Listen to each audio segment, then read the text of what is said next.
तो बात करते हैं वर्कप्लेस सेफ्टी की, एक ऐसा टॉपिक जो हम सबसे जुड़ा है। देखिए, अक्सर हम सोचते हैं कि सेफ्टी मतलब बस अपनी जिम्मेदारी, पर क्या यही पूरी कहानी है? आज हम समझेंगे कि असली सेफ्टी सिर्फ हमारी नहीं, बल्कि पूरी टीम की एक मिलीजुली जिम्मेदारी कैसे है। तो चलिए इसी बात को थोड़ा और गहराई से समझते हैं। ये जो पूरा विश्लेषण है, ये मिहिर कर्ण सेफ्टी प्रोफेशनल के बहुत ज़रूरी काम और विचारों पर आधारित है। वो कहते हैं कि एक मजबूत सेफ्टी कल्चर तभी बनता है जब पर्सनल अवेयरनेस और टीम का एफर्ट दोनों एक साथ काम करते हैं। तो फिर एक बहुत ही बेसिक सवाल उठता है, आखिर हम एक दूसरे की सेफ्टी की फिक्र करें ही क्यों? क्या बस अपना ध्यान रखना काफी नहीं है? और यही सवाल, आप समझिए, इस पूरी बातचीत की जड़ है, और इसका जवाब हमारी सोच बदल सकता है। अच्छा, अब जरा इस ग्राफिक को देखिए। ये सुरक्षा की पूरी कहानी को ना दो हिस्सों में, दो पिलर्स में बांटता है। एक है ऑरेंज पाथ जो पर्सनल अवेयरनेस का है, और दूसरा है ग्रीन पाथ जो टीम के लिए आवाज उठाने का है। चलिए एक एक करके इन्हें समझते हैं। तो पहला पिलर है खुद की अवेयरनेस, मतलब सेफ्टी का सफर कहीं और से नहीं, बल्कि हम सबसे, हर एक इंसान के अंदर से शुरू होता है, हमारी सोच, हमारी आदतें और हमारी अपनी सतर्कता से। पहला पॉइंट यह है कि जब हम अपने साथ काम करने वालों की सेफ्टी का ध्यान रखते हैं ना, तो कमाल की बात यह है कि हम खुद ब खुद ज्यादा अलर्ट हो जाते हैं। ये दूसरों का ख्याल रखने का एक, कह सकते हैं, छिपा हुआ फायदा है। इससे हमारी अपनी सेफ्टी की समझ और मजबूत होती है। और ये एक सीधी सी सच्चाई है कि हम सब इंसान हैं। सोचिए, कितना भी एक्सपीरियंस्ड और सेफ वर्कर क्यों ना हो, कभी कभी पर्सनल टेंशन, थकान, इन सब की वजह से ध्यान भटक ही जाता है। और बस इन्हीं मोमेंट्स में टीम एक सेफ्टी नेट की तरह काम करती है और उस खतरनाक गैप को भर देती है।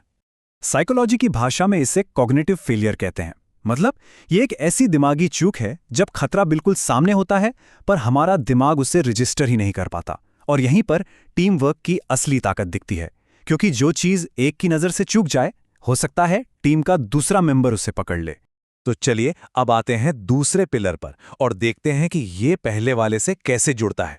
और ये पिलर सिर्फ देखने पर नहीं, बल्कि बोलने पर फोकस करता है, यानी टीम के लिए आवाज उठाना। तो देखिए, यहां सबसे जरूरी बात क्या है?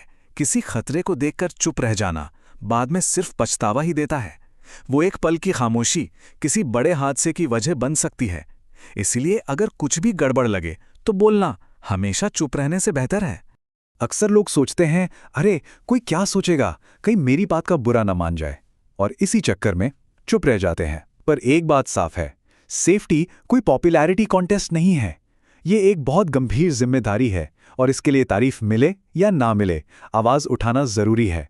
तो हमने ये दो पिलर्स देखे, एक पर्सनल अवेयरनेस और दूसरा टीम के लिए आवाज उठाना। और जब ये दोनों पिलर्स मिलते हैं ना, तो एक ऐसी जबरदस्त नींव तैयार होती है जिस पर एक सेफ वर्कप्लेस की इमारत खड़ी होती है। और ये एक लाइन इस पूरी बात का निचोड़ है जो कहती है, सुरक्षा की शुरुआत टीम वर्क से होती है। सेंटेंस छोटा सा है, पर इसका मतलब बहुत बहुत गहरा है। मतलब साफ है, जब तक टीम में यूनिटी नहीं है, जब तक सब लोग मिलकर एक दूसरे के लिए अलर्ट नहीं है, तब तक कोई भी सेफ्टी प्रोग्राम या नियम पूरी तरह से कामयाब नहीं हो सकता। असली नींव तो यही टीम स्पिरिट और यूनिटी है।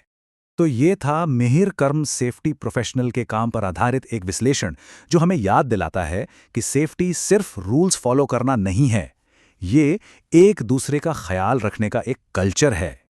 और आखिर में एक सवाल हम सबके सोचने के लिए, ये सब जानने के बाद एक मजबूत और सेफ टीम बनाने के लिए हमारा अगला कदम क्या होगा? चलिए इस पर सोचते हैं।